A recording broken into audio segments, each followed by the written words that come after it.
তো hello guys, আমি এখন চিকেন চাপ রান্না করব। দেখো এই যে ম্যারিনেট করে রেখেছি, এখানে তেলে ভাজবো। তেল গরম হয়ে গেছে, চলো দিয়ে দিই এখন। যে দেখো লেগ পিস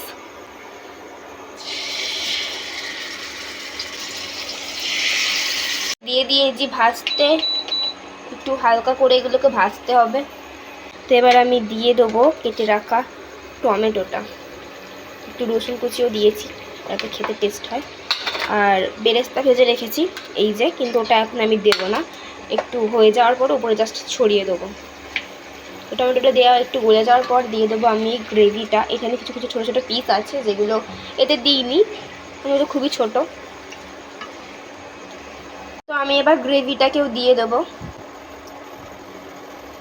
এই যে হয়ে গেছে, এবার আমি এই যে গ্রেভি মশলা ধোয়া জল, যেটাতে আমি ম্যারিনেট করেছিলাম, সেটাকে দিয়ে দেবো।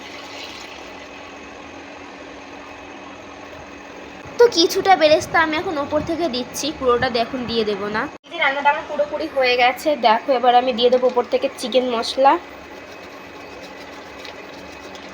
আর দিয়ে দেবো এবার ঘি। এই যে ঘি, আর দিয়ে দেবো ভেজে রাখা বেরেস্তাটা, এই যে সে রেখেছিলাম ওপরে দেবো বলে, সেটা এখন দিয়ে দিলাম। তো যদি কারোর ফুল ভিডিও লাগে রেসিপি, তো আমাকে কমেন্ট বক্সে জানাবে। তো রেডি আমাদের চিকেন চাপ।